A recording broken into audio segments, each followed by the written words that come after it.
Hey, what's up, listener? Thanks for pressing play. This week on the Jock and Nerd podcast, Warner Brothers wants to make way too many Joker movies. We got some leaked promo art for Avengers 4. China continues to not give a shit about Star Wars movies. And our thoughts on the Bumblebee and Spider-Man Into the Spider-Verse trailers. Geek boner. Plus, we take a look at some past comic book movies that never got made, but maybe they should have. Probably not. All that and more in this edition of the Jock and Nerd Weekly for Thursday, June 7th, 2018. Check. Check one. All right. This is really fans out there. Let's give it up. We jocking, we nerding. We funny, disturbing. We jocking, we nerding. We spoiler alert. Oh yeah. Jocking, we nerding. We funny, disturbing. Oh yeah. I'm jocking, we nerding. We spoiler alert. Give it up one time. Oh, hello there, listener. How's it going? Thanks for tuning in and welcome to the Jock and Nerd podcast. Jock and Nerd. My name is Imran. My name's Anthony. He's the jock. He's the nerd. And over there is the foulest piece of cotton you're ever going to see.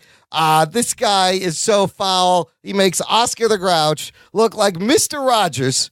Of course, I am talking about Really Rug Boy. What's up, Rugs? Rugcelsior! Rugcelsior! My fine feathered friends. Rugs is Did you make that up and run? What? Which your intro for I Rug did. Boy? I this is what I do on the drive home before the show. I'm like, I got to think of something You to thought say. about this in advance? I think about it just maybe a little bit in Holy advance. shit. To be slightly prepared. I don't want to come off like we're just fucking turning the shit on and we don't know what we're doing. Oh. I got try to think, but nothing ever happens. I try to think, but nothing happens. That you, me, and Curly from the Three I just Stooges. don't try to think. Don't ever think, And Anthony. it shows. No, I'm kidding.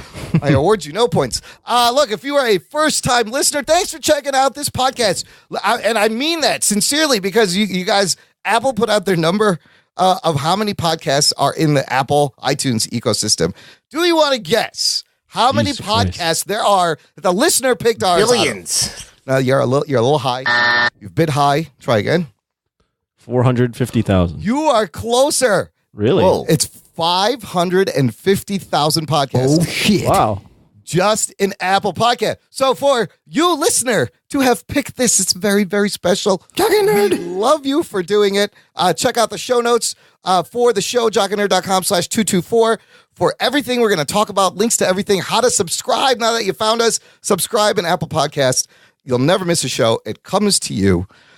This week, we got a couple of great geek news topics. We're going to hit a little bit of DC, a little bit of Marvel, a little bit of Star Wars, and then second half, a user-generated topic from a friend of the show, Jess Rivera.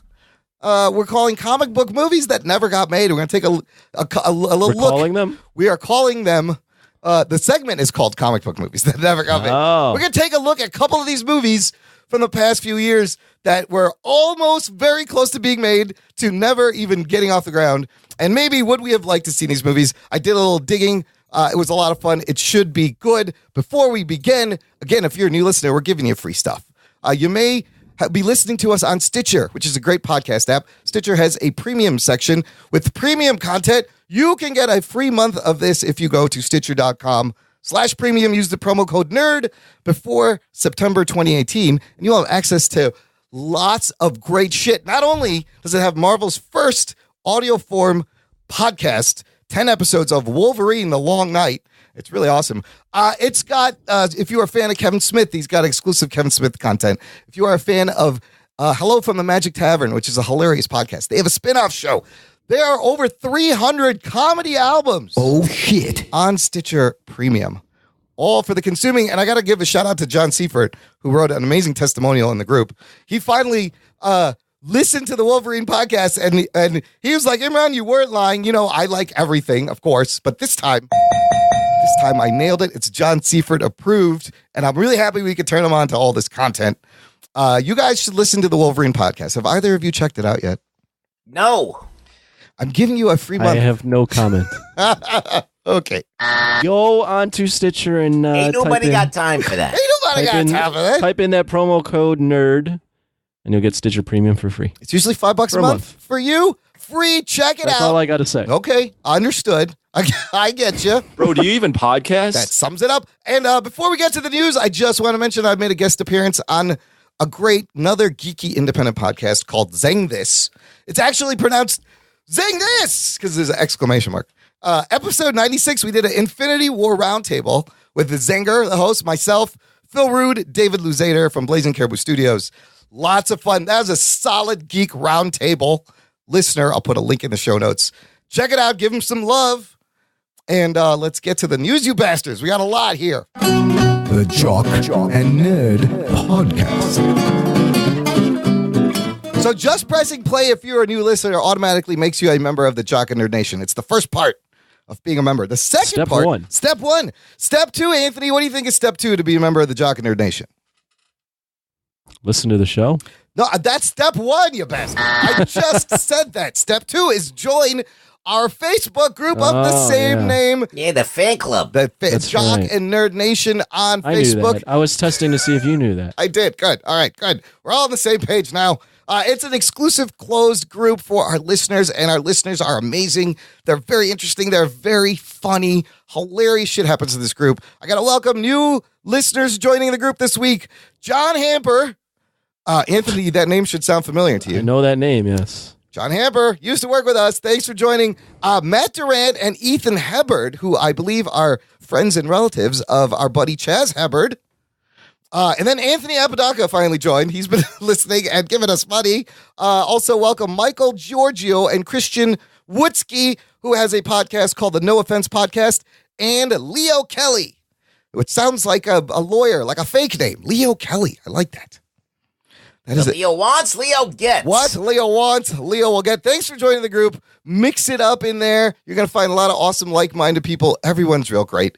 Ruggs, we're going to start with Blake Braden's segment. He started here. Rug Boy reads tweets by Stan Lee.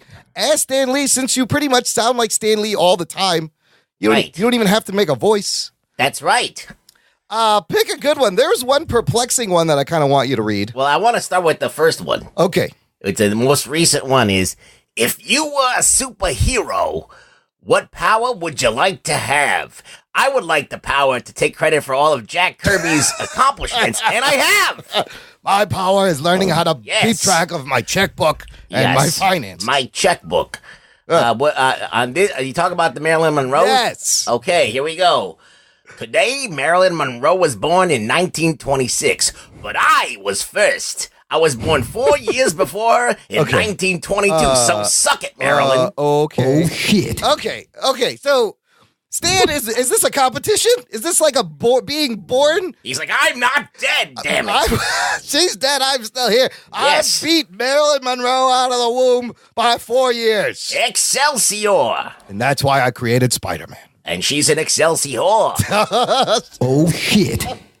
Okay, that's a crazy tweet from That's a Stanley. bridge too far for Stanley. I see the more he tweets, the more I actually believe it is actually a 95-year-old Stanley tweeting. Absolutely. Yeah. Is there anything on his Twitter page about armed gunmen outside of his house demanding money? Yes, there is. There is? I don't know if he tweeted about it. No, he didn't, but the LA police know about it because did you hear the story? They were called, these guys showed up demanding money and they had guns and I don't know what the fuck Stanley's doing over there. And he said he doesn't remember them, but that might be because he's 95 or maybe he doesn't really know them. And the vultures are swooping in for money. What do you make of the gunmen, Ruggs?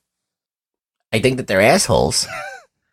And I think Stanley, I would have said he shit his pants, but he already probably did before that. He probably did. Yeah, he's like, I shit myself, and then I shit myself a second time. Anthony, do you think Stan should hire an armed guard now? I got nothing. Okay, moving on. We're going to start with the DC universe, news from the DC universe, because we haven't talked about the DC FU fucked up film universe because they haven't been doing much. Because they haven't given us much to talk about. Oh, they've left us with whatever they've given us sucks. Justice League is still kind of a bad taste in the back of everyone's throat. And here's what they are going to give us. Here's what we know. Aquaman's coming out in December. Okay. James Wan has teased that there should be a trailer coming soon. You got to figure like San Diego Comic-Con or before. Be smart. Yeah, that would be a good time because Marvel's not going to be there at Hall H. DC, you better have something to fucking bring. and fill the space. In April next year, we're going to get the Shazam with the salty Zachary Levi, who hates when people talk about his body or the suit on social media. And then November, Wonder Woman 2 is coming out. So November 2019. November 2019. No one's rallying to that guy's defense, Shazam's defense. No, nobody is like, leave Zachary Levi alone. Leave him alone. No, it's fine. Just shut up, dude, and be Shazam. No. And it better be funny. But we have information on the Wonder Woman sequel. Patty Jenkins and Jeff Johns teased the timeline with this one graphic that it's a glitchy graphic and it says WW84. Geek boner. Meaning this is when it's going to take place, 1984, 50 years after the first movie. What do you guys think of this? 50 years? Well, the first movie's in the 13, First World yeah, First 1918 World War. You Wow, blew I it. can't speak. So that's more than 50 years. That's like 70. I thought it was in the 30s for some reason. That's why I got confused. It was in the teens. Yeah. What do you guys want to see out of this time setting? Like big hair, 80s music, Cold War shit? I don't know. I mean, the Cold War is definitely going to be a huge factor. I can tell you that right now. It'd be cool to have 80s music in there. I mean, it's going to be probably. I don't know. I mean, I really don't know what they're going for with this 84 thing. A lot of things were going on in 84. A lot of things were going on in 84. You had Gorbachev and Reagan and Duran Duran and Flock of Seagulls. And we had the first female astronaut in 84. oh, wow, that's true. Yeah. So it's a big thing for women there. So we know Kristen Wiig will be playing the villain Cheetah. That's a very strange cast. I think it could work, though. Again, it's just like Jamie Foxx playing Spawn. Like, comedians kind of can get dark, and they sometimes have a huge range. And then Narcos and Game of Thrones star Pedro Pascal. Right. It's Oberon, right? Oberon. Yes, Oberon, that's right. Viper. Oberon's going to be also in this movie. Anthony, are you looking forward to this 84, like after the first one?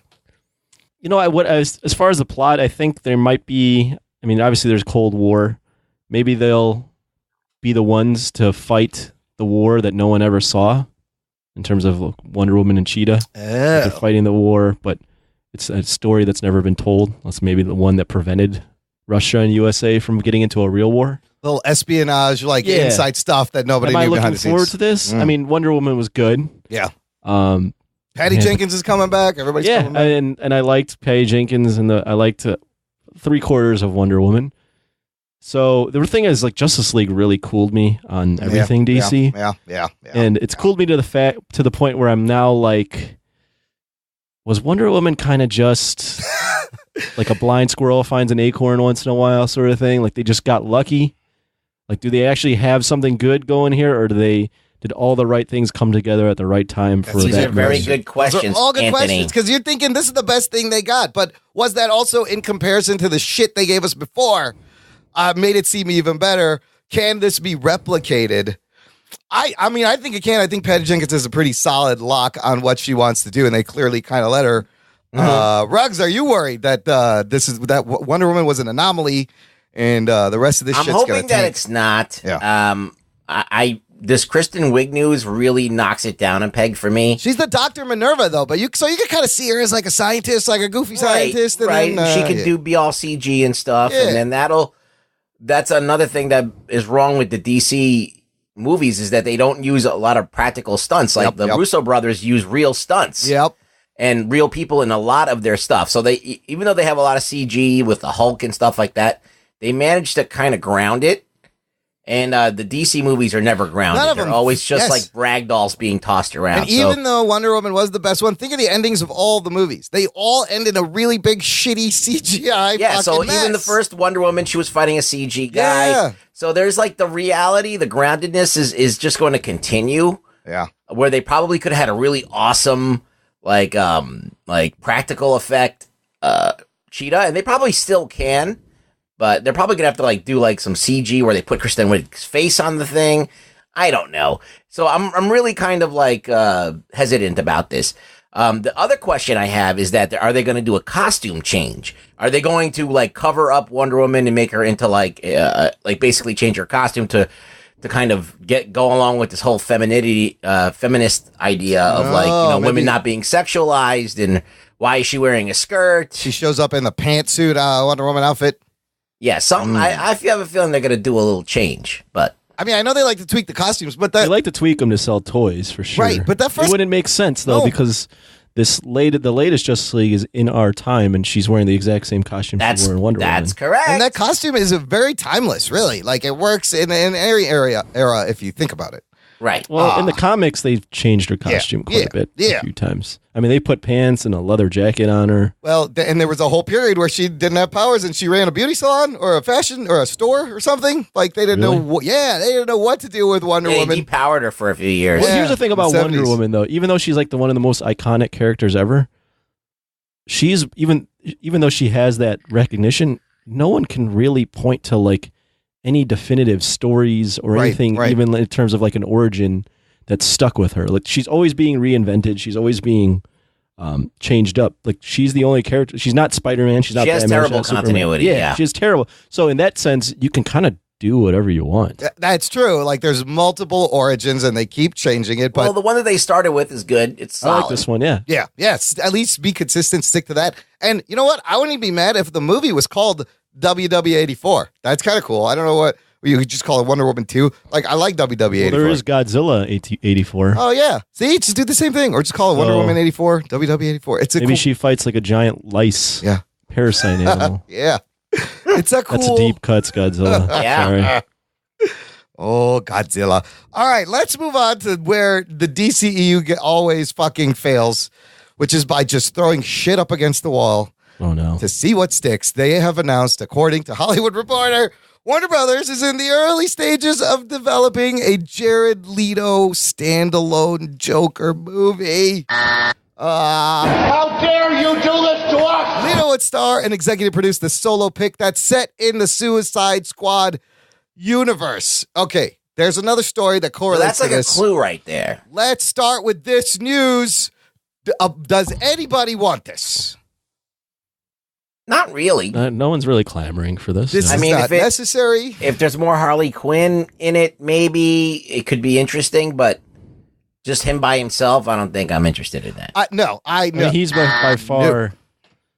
He's the worst Joker. He's we've the ever worst had. Joker. Exactly. Absolutely. Why are you giving a standalone movie to I mean, the worst but Joker? he's gone against two very classic, iconic performances. That said, he wasn't very good in my opinion as the Joker. And even what few minutes he had, he could have made him shine. And the laugh is the worst. I hate the fucking laugh that he does.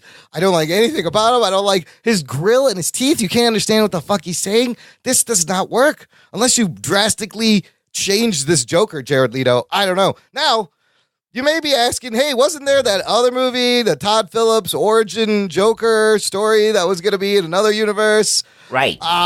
Is that now not happening? Well, no, that's still happening. Oh shit. Joaquin Phoenix in talks to play Todd Phillips directed, Martin Scorsese produced Joker origin tale. And if I had to pick between these two movies, I'd rather kind of have this. Because Is Batman going to be in either of them? well, now see, I don't know. Gets confusing.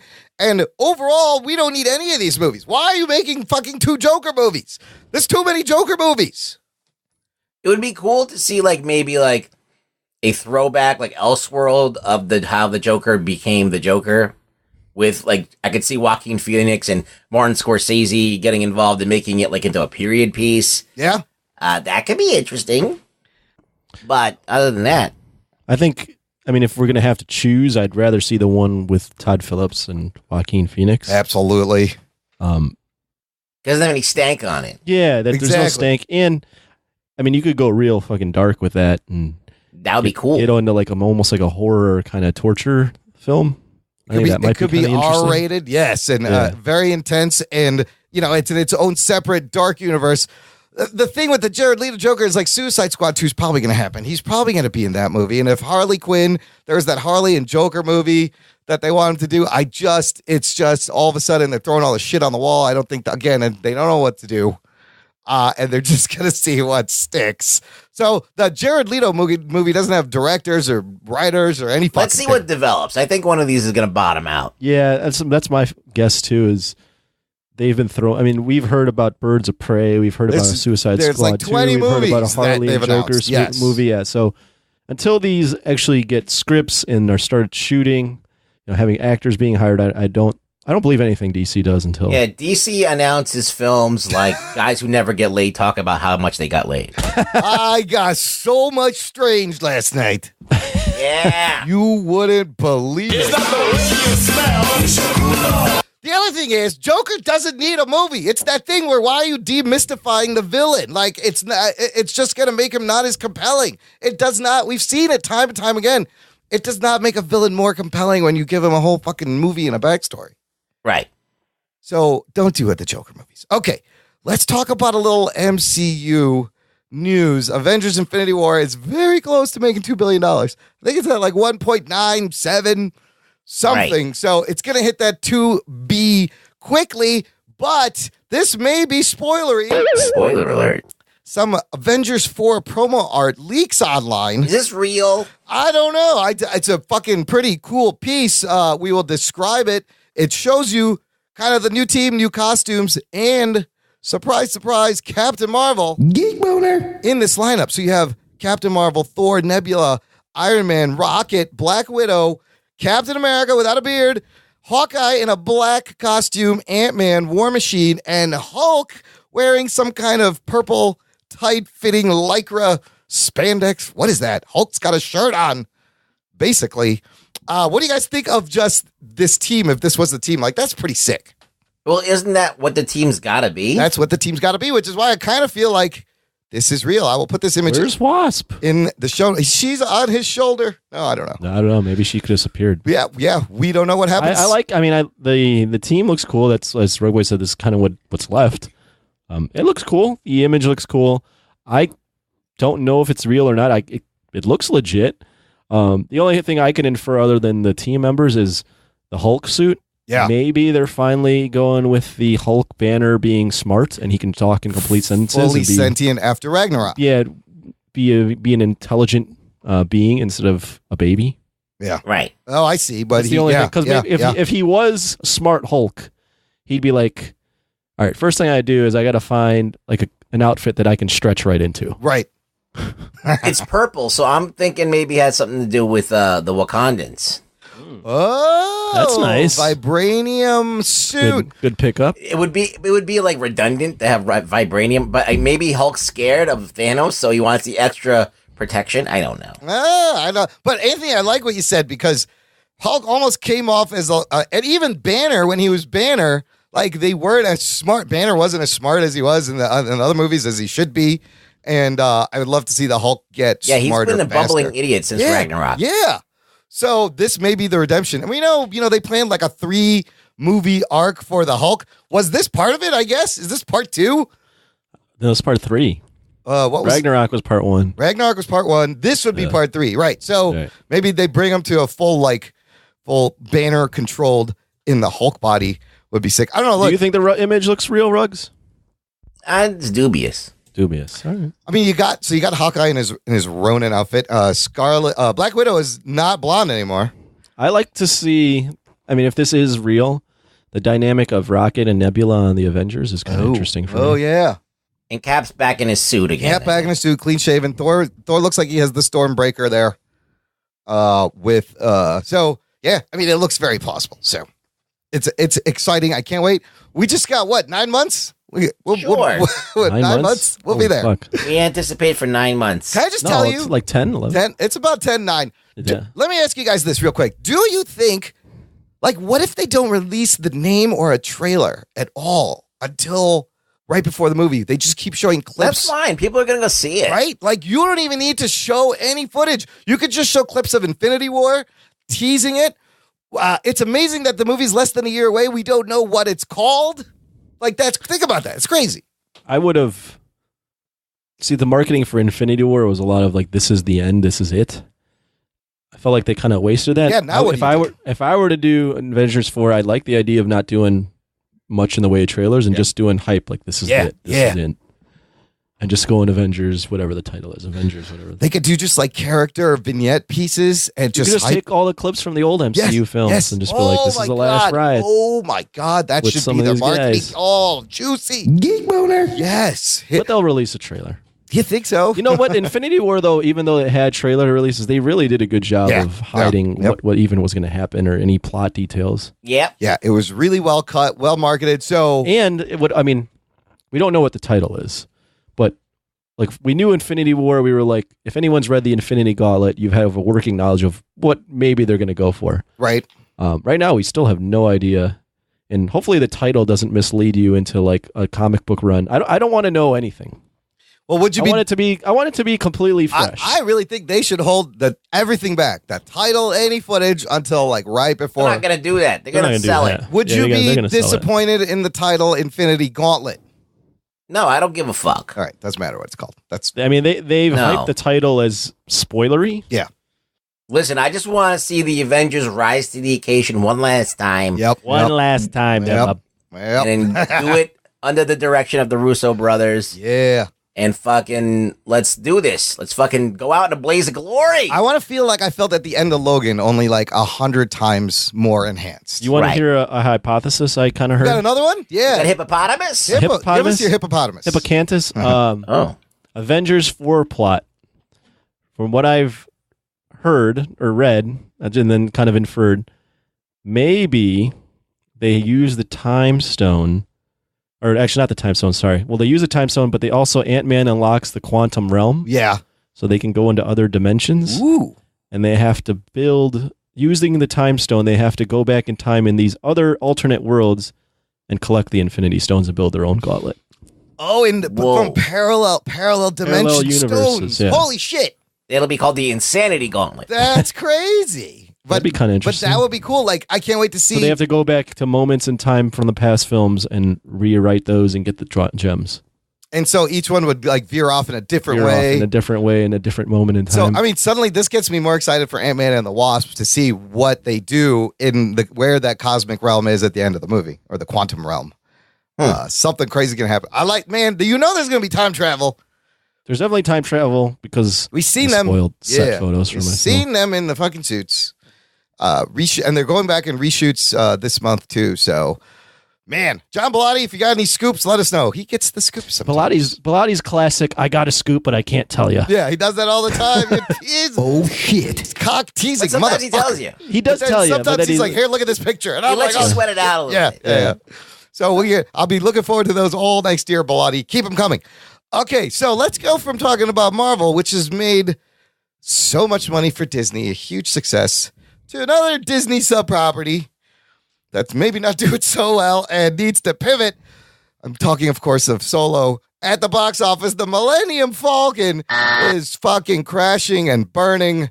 Apparently, they're saying this may be the first Star Wars movie to lose money. Oof. 50 to 80 million, possibly. Oof. Whoa. And and there's a lot of reasons for that. One of the big reasons is that movie should have never cost that much. Right. That's right there. They had an uphill battle right there. And why did that movie cost so much? Because somebody hired certain directors they decided they didn't like halfway through shooting. Someone's making big fuck-ups. Did we watch those videos this week? Fuck-up right there. I did not. I saw those. Did you watch any of those? The video that Rug Boy you sent, that was this past week, right? Yeah, and then I sent one in response too. Yes. Yeah, I watched both of those. Okay, cool. So look, we both can kind of talk about those. The reason I brought this up is like I kind of want to talk about Kathleen Kennedy versus Kevin Feige because there's interesting similarities and huge differences. Well, let me preface. So we kind of sparked this conversation last week, but we further talked about it during the week in our little chat, and we had one video where one guy was basically talking about what's wrong with Star Wars and why Solo might have failed, and then we had another one that was calling for producer Kathleen Kennedy to be to step down from her role. Have you, Ruggs, do you know Ethan Van Scriber's YouTube channel? Yes, I do. He is a fucking crazy man.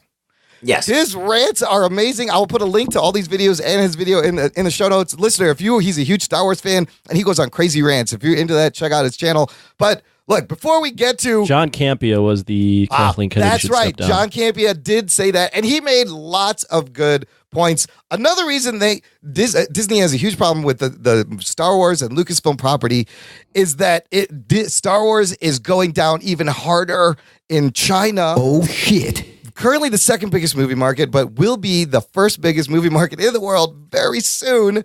China does not give a shit about Star Wars. Every movie since The Force Awakens has made less and less money, open to less money, to where this is the lowest. Right. This is a crazy market. I have this article from a Hollywood Reporter I'll put in. The best thing is there's a quote at the end from the Chinese film industry guy, and he says, China is the savior and spoiler of the international box office, and to expect more of the same in the future. So this is a problem for Disney. And for Star Wars. First of all, how do you pivot this? Well, there's a lot to unpack here if we're going to talk about it. Yeah, there's a couple. You brought up a couple things there. Start somewhere. How about the fact that even Rogue One had 2 Chinese actors? It still didn't make a fucking difference. Because they don't give a shit about that stuff. Like, we give a shit about things that other countries don't. We've talked about this before on the show. And I don't think a lot of people know, because I tell people all the time, they're like, why doesn't China like Star Wars? And I don't think a lot of people realize China just got movies.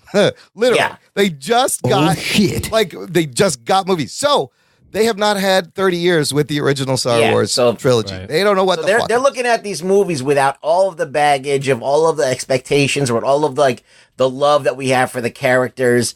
They're coming at it on a clean slate. So if they're looking at that movie and you're like, okay, they might not think that it's the greatest kind of thing to get into. It's kind of confusing, And what part of the appeal, we touched upon this last week, is part of the appeal of Star Wars has been hype. You get to wait. You have to wait all these years. Yes. Well, that's not flying in China because there's no hype. They're not waiting for this. They just got this. Yeah.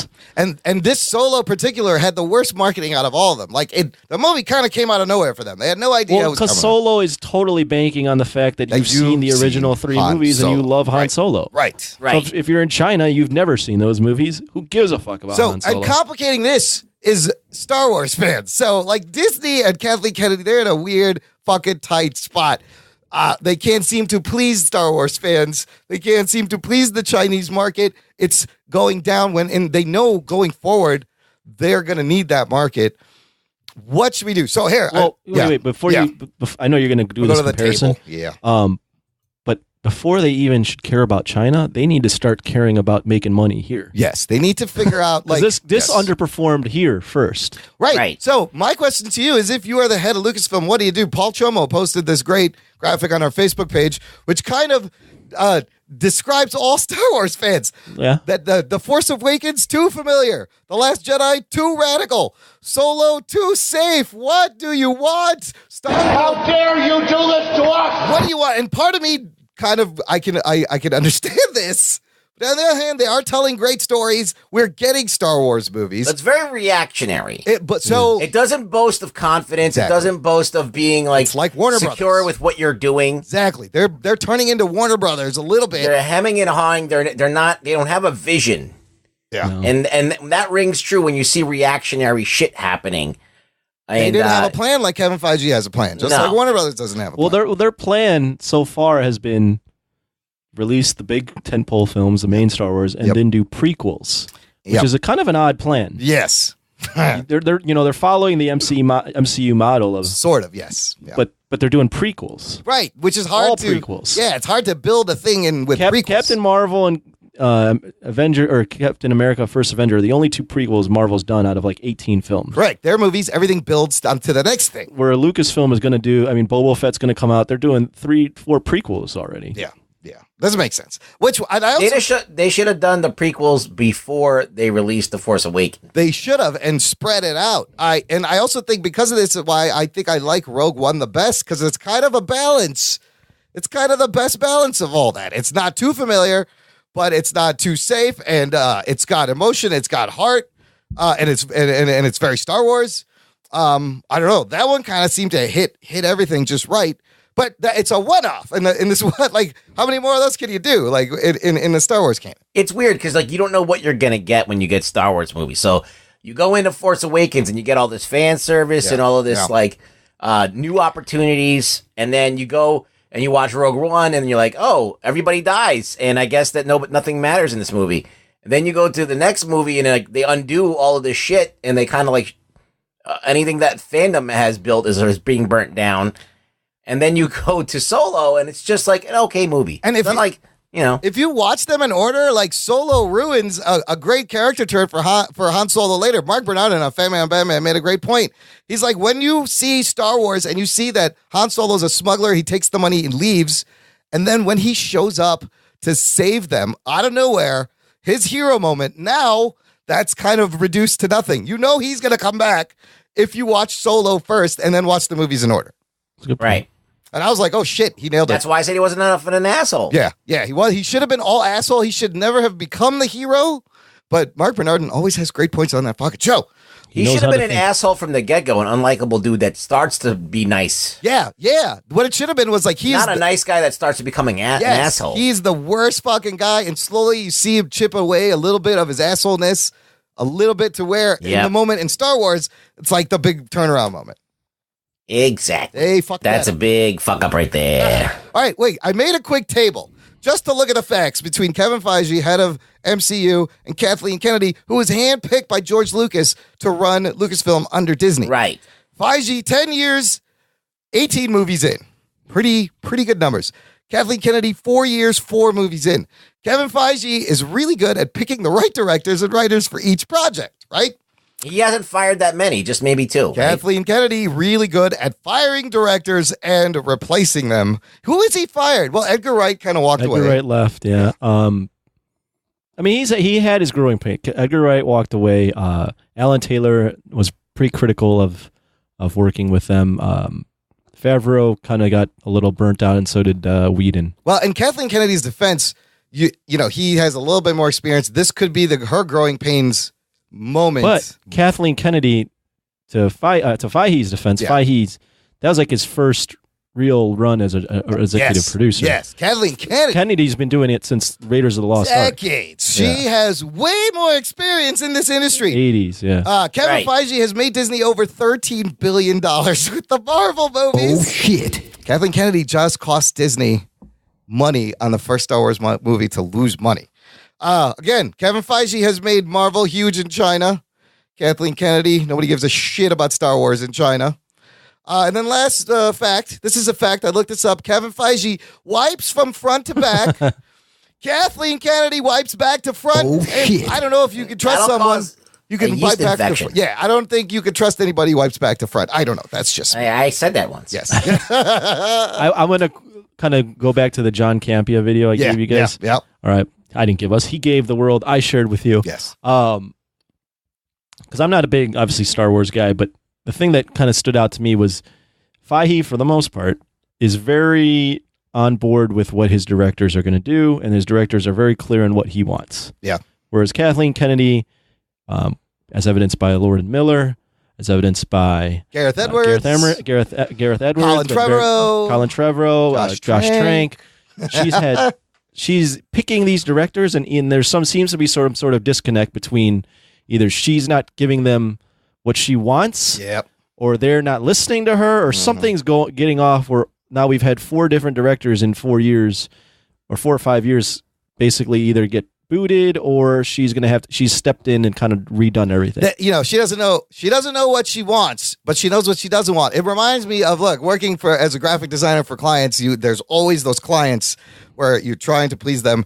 They don't know what they want, but they know what they don't want. And that's the worst fucking client to work for, because you can spin your wheels and never find the fucking thing because they don't know what they want. So Kathleen Kennedy's thinking she's picking these hip, young, hey, it's going to be fun and hip. You're not thinking about it. She's doing the same thing Marvel does. Yeah. They pick young directors. True. It's just their communication's getting lost. Yeah. I think that there's also there's a big push that doesn't respect the canon. It doesn't respect what's come before it. Right. She's hell-bent on trying to make this for the new generation that's going to embrace it. Yeah. But she doesn't really understand the new generation, because the new generation is very confusing. Yeah. Yeah. The new generation is always talking about they want all of this progressive stuff, and they want all this stuff, but then they love anime. Yeah. And anime has none of that. Yeah. If you look at China, anime it just got introduced, and it has a huge explosion. It's like taking over China right now. Anime, Japanese anime, And Japanese anime, as I said a million times, has no regard for any of these social issues. Women have upskirts all the time. They're being treated as sex objects all the time. And they're forgetting about the escapism of these things. Exactly. Somebody else said it too. Star Wars was never really about tackling social issues, was it? No. It was your escape fantasy, samurai, western, Knights of the Round Table escapism. Good versus evil. Good That's versus simple. evil. Clear, yes. Why you don't need to be shoving these things in the Star Wars movie. That's not why we go to see the Star Wars. Right. So it's weird because there's a disconnect between what people are saying that they want and then what they actually watch. Anthony, I want to know what you think. Do you think it's that? Did you like that you're not a Star Wars fan? Mm-hmm. Was it weird that there were social issues in Star Wars, or could you have done without it? Like, did it matter to you? See, I didn't mind it. Okay. I thought it was okay. Okay. But upon watching the video Rug Boy sent me, I forget who did it. It either was that one or Campia's. I think it was the one Rug Boy sent. Yeah. It was basically like almost the obligatory, after reanalyzing it, it was almost the obligatory, okay, here's a social issue, but then they dropped it right away. Yeah. Well, like if you're gonna go social issue, I'm not saying bombard the audience with it, but don't just toss it in there as like a throwaway weave thing. it in. And then It was that video. Yeah, weave it in a little more subtly rather than the robot just saying it's called human rights. Right. They did it in Solo. They do it in all of these. It's called good fucking writing, people. Yeah, it's structure. You can Weave have it in. that thread in there. No one's saying that don't put it in there. It's just they put it in such a ham-fisted way. Yeah, it's very And over the top. They're beating you over the head with it, and you're like, okay, it pulls you out of the movie. Yes. So, I mean, look, I like this idea of progressiveness. I just don't think that the way to do it is to force it into everything all the time. I think that It's gotta be we need organic. escapism. Yeah, yes. We need to be able to just forget about what we read on Twitter every once in a while. Absolutely. And I don't want to Not go carry it with us into the theater. You know, and that's why, like The Last Jedi, like the topical jokes, the prank calls through me off. Just think about It's Earth Fast and Furious. Yeah. It's huge in China, right? Yes. Yep. And they don't give a fuck about anything. Oh, yeah. There's no substance. It's and they're just like, fucking show me ridiculous fucking cars. bullshit to just get your mind up, unplug your brain. That's why China So- doesn't love this shit. They're like, what is all this fucking social issue shit? Well, Fuck you, Star Wars. Well, It's it's just just like- not going to appeal to them. No. They're just, it's just like, it boils down to the fact that Star Wars, it's confusing to invest yourself into it if you haven't already had years Correct. to kind of be a fan. Yeah. And the new kids that are being brought into us in America are being like, they're being like brought in by their parents, and they're being passed down these movies. You're watching these like a Star Wars, the trilogy, the initial one when you're like a little kid with your dad. And so they're all being kind of groomed for this new stuff. So it's like China's not really being groomed for it. No. So they're going to look at it completely objectively and be like, nah, this is kind of like not that great. They either just forget it. Should they drop the prequel stuff and kind of explore other stories that are concurrent with the main story? Yeah.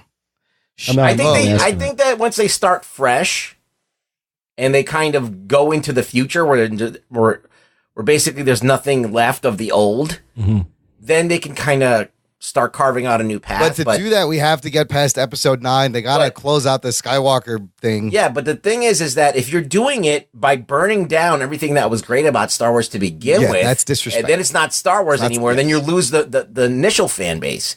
So you got to really play it really. It's a very tricky line that they can pivot and bring it back, but they're looking at the money and they're looking at they're being reactionary. Well, they're looking at their cousin Marvel over there. Yes, they're like, why can't we do that? Why can't we make movies like that? I mean, look, 4 movies in, Kevin Feige wasn't. They didn't know it was still very risky. It wasn't a set thing. Their 4th movie in was Captain America.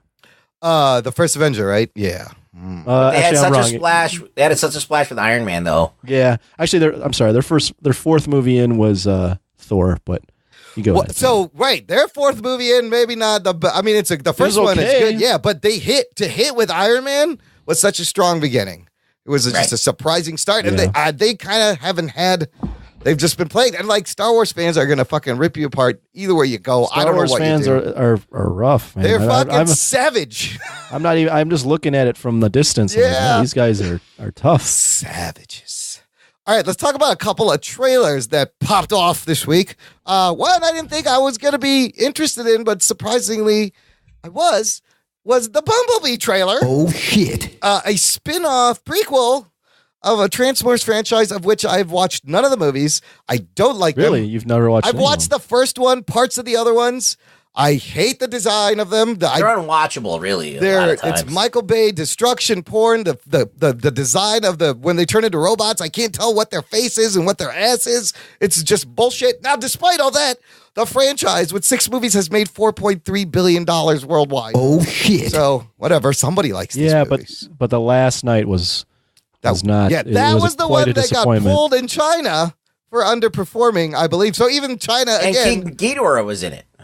Oh, really? Wasn't the King? There was a 3-headed dragon that flew. Wow. Yeah. The Knights of the Round Table. But let's. What do you think of this Bumblebee trailer? Honestly, I was kind of surprised. It looks cute and charming, and he looks like fucking car parts. Anthony, what are your initial thoughts? He looks like a Jeep in one of them too. First off, Michael Bay's not directing, so it's good. He is producing, but whatever. Travis Knight I went into this with low expectations, and I'm with you. It looks very charming. The trailer's cut well. The music's very well done. It doesn't look like destruction porn from the trailer. I don't even think there's an explosion in the fucking thing. And Bumblebee is actually, I have seen 3 of the first 5 Star Wars films. Bumblebee is actually, a cute character. He's probably, other than Optimus, he's one of the more popular ones. He's like the fan favorite, yeah. And the whole shtick with, I don't know if you know that his shtick is he can't talk. Right. Or something wrong. So he uses movie quotes and audio. Audio from songs to talk, which is kind of a fun shtick. So I went in with low expectations, and the trailer surprised me. I liked it. I don't know if I'll go to the theater to watch it, but I'll definitely check it out.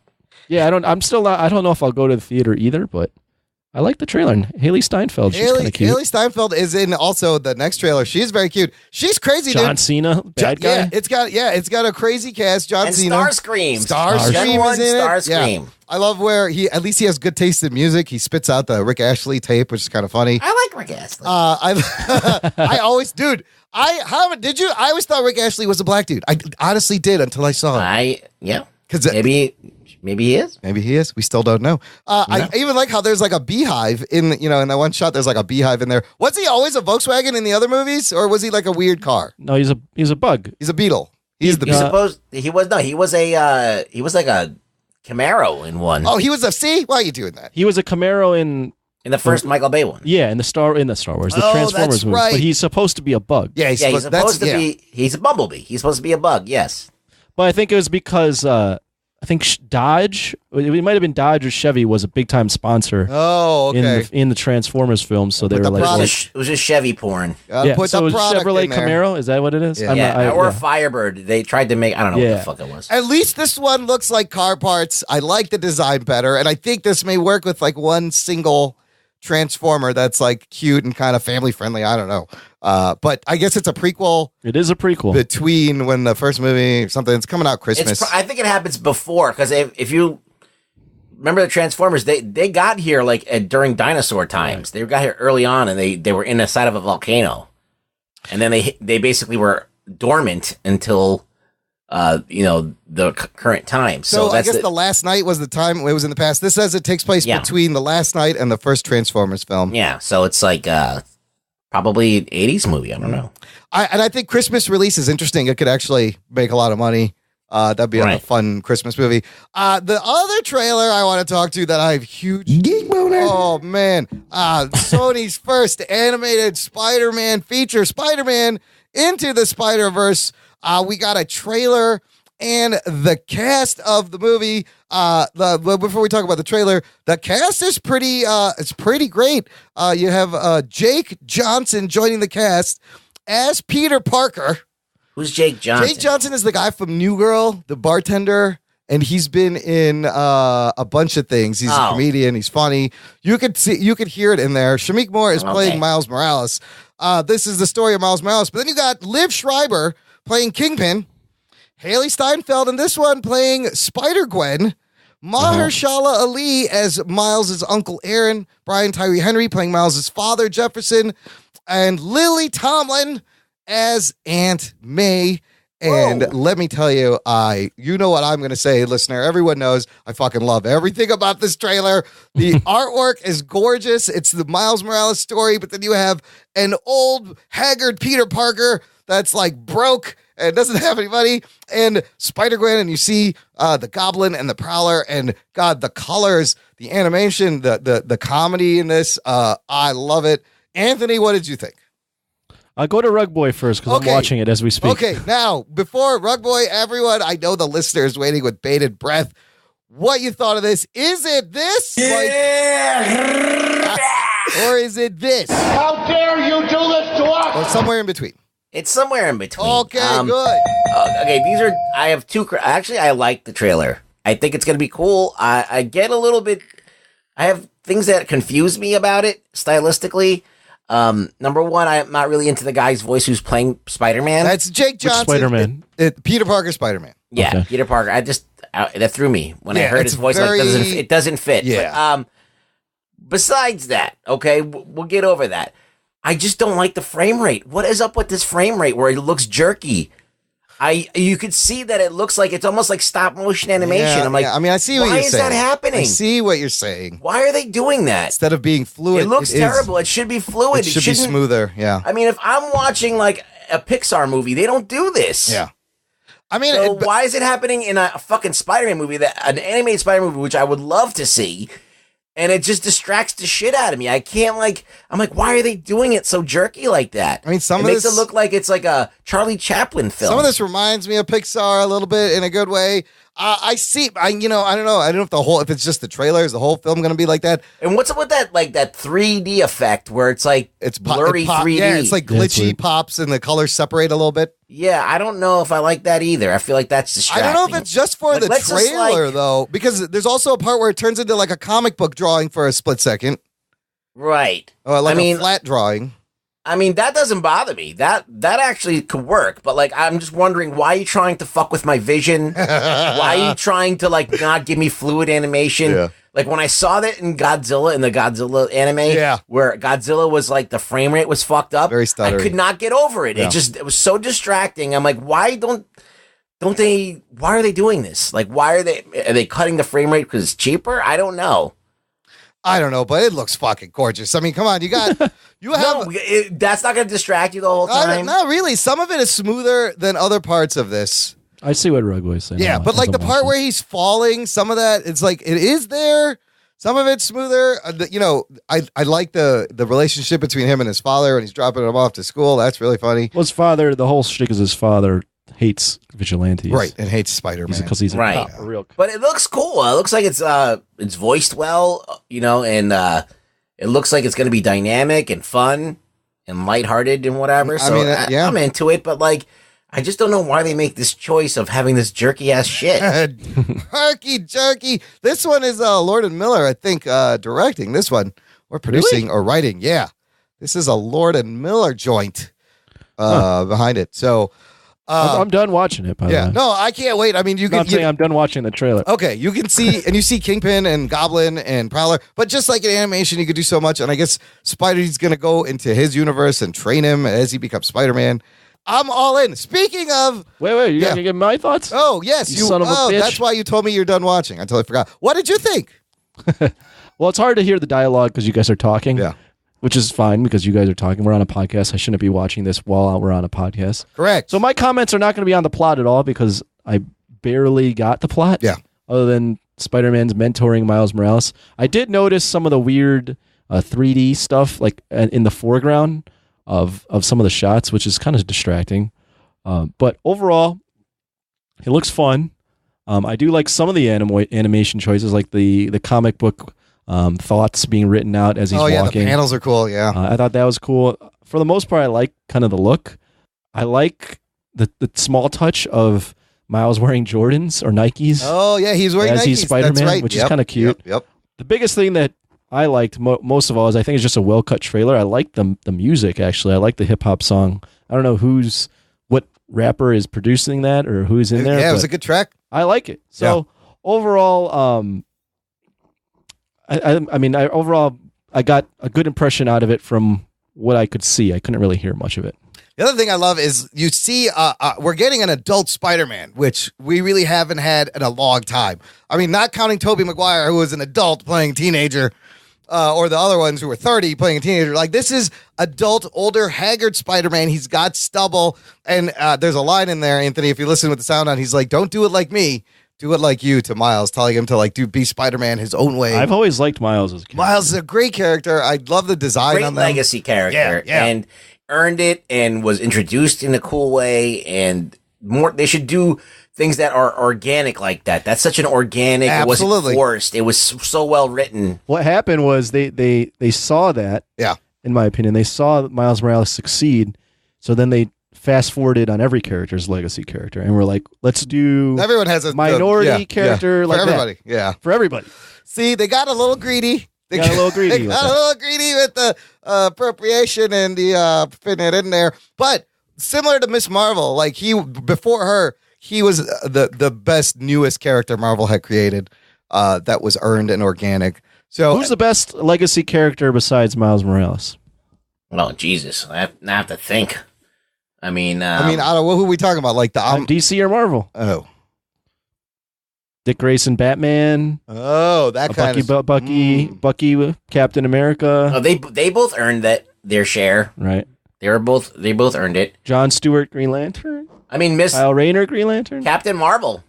Captain Marvel. Oh, Captain Marvel did a great Captain switch Marvel is too. actually a legacy character. You're right. Yeah, Wow. it was a dude. It was a dude named Captain Marvel. Very on the nose there, Stanley. That one I didn't think of. This guy, Captain Marvel, what's his real name? Right. Who's Marvel. Wait, Billy. I mean, Wally you West. got the Green Wally West Lanterns. is a good one. You got Green Lanterns. There's tons of Green Green Lanterns. Hal Yeah. Jordan. Even what's his name? What's the original Flash? Not Not the original, but the one we all watch on Barry the Allen. Barry Allen. Barry Allen. He's a legacy character. of the older Flash. Of the older Flash. Oh yeah, of the other Flash on the Earth 2 Flash. There's plenty of legacy characters. These are great examples of how to do them properly, not just shove it all in at once. A little too much. Yeah. Right. So, other than the fact that we're getting an adult Spider-Man on screen, I love this. And the reason I bring up adult Spider-Man, because the last adult Spider-Man we mentioned him in our last episode. Everyone's favorite 70s TV Spider-Man, Nicholas Hammond. And it got me thinking, what's he been doing? First of all, I was like, well, I hope he's still alive, because I didn't know at the time. And it would have been horrible if I was like, let's get Nicholas Hammond on the show, and I found out he dies 15 years ago. Oh, shit. No, he has been working steadily since the 70s. What's he doing? The man just got cast. Get this. This is unbelievable. In Quentin Tarantino's new I movie. posted that on Twitter. Once Upon a Time in Hollywood. Nicholas Hammond, he's 68 now. But, Whoa. dude, Tarantino's next film is based around the Marilyn Manson murders. It's called Once Upon a Time in Hollywood, about a pair. The Charles Manson. Not I Marilyn always Manson. say Marilyn Manson because I want him to murder people. So it's about an aging TV star and his associate as they're trying to get into the film industry, and they happen to live next door to Sharon Tate, who gets killed by the Manson family. That's the setup. Check out who is in this movie. Joining Leonardo DiCaprio, Brad Pitt, Margot Robbie, Burt Reynolds, Timothy Olyphant, Michael Madsen, Tim Roth, Dakota Fanning, Nicholas Hammond, Emil Hirsch, Luke Perry, and just announced today, Alba fucking Chino is also been cast in this movie. Pacino. Hoo-ha! He's on a Tarantino movie. I thought you said Alba Chino. I said Alba fucking Chino. What the fuck? Jessica Alba? Alba Chino. How you doing? My name's Chino. Alba Chino. Nice to meet you. Wow. What a fucking cast. I can't wait for this. It's going to come out in 2019. Once Upon a Time in Hollywood. Yes. You guys excited for the next Tarantino? I'm always down for Tarantino. Say whatever you want about him. Guy's talented. Fuck it. I'll watch his movies. I mean, I still think he's one of our greatest living directors right now. Until he man. actually kills someone. I won't stop watching. Okay. Like in real life or in the movie? No, I'm just saying he's been accused of stuff, and Uma Thurman went after him, but hey, man, people are still, all these motherfuckers are in this movie. All right, so You I want guess to he's a be pretty an cool- Al Pacino? What, Anthony? What do you think? You think you're gonna check this out? Probably not. Nope. Not till it comes. I mean, I'm not a big. I have to see Al Pacino. Wow, Tarantino films in the theaters. Yeah. But eventually, I'll probably watch it. yeah, No one went to go see Hateful Eight in the theater. That's true. That wasn't the one I was rushing to. Yeah. Django, yes. Yeah. But Nicholas Hammond, good for him. He's been working. Maybe we can get him on the show to promote the movie and talk about Spider-Man. That would be awesome. It's probably not going to happen. Look, we're going to take a quick break and come back with some comic book movies that never got made, and maybe they shouldn't have, maybe they should have. Who knows? Find out after this. After these messages, we'll be right back. Hey, this is Chris from the hashtag No Offense podcast. What we are a weekly podcast of just three average guys from Tampa, Florida, sharing a few beers and a few laughs. Topics ranging from music and movies to kids and marriage to current events and social commentary, all while putting your own personal touch on it. Check out this clip from our most recent episode. That was amazing. I don't get what this woman's thinking, dude. She's got like a 40-pound fucking beast on the, like in the airport on the thing. Did you see the pictures? No, I didn't. It was loose. It wasn't in a cage, dude. It was perched up on her fucking like luggage cart, dude. She's just trying to roll it up into. She bought a seat for it. She thought that would make it okay. She bought a ticket for the fucking peacock. Well, at least she bought a seat for it. But they told her ahead of time, apparently, no, this is not going to fly, and she just brought the fucking thing in. Well, Like, do peacocks fly? I don't think Do they? I don't know if they can fly or not. I don't know.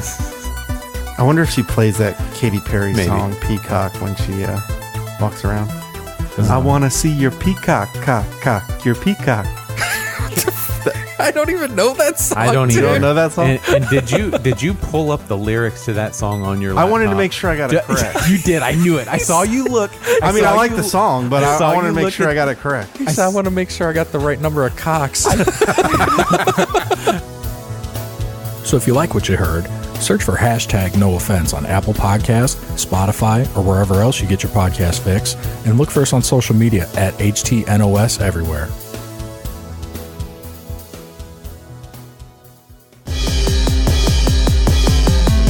Are you a fan of movies Or comics? or video games? Or just anything else nerdy? Well, you should check out the Zing This Podcast. And that's spelled ZENG. this. And you can find us every Monday. And we have nerdy topics from comic book reviews to in-depth analysis of iconic nerdy movies, as well as video game discussions. Mm-hmm. Where's some of the best places to find us, Allie? Well, Podbean, of course. You can also find us on iTunes, Stitcher, Google Play, Anywhere else you listen to your podcast. Yeah. So check us out. Once again, that is Zing This.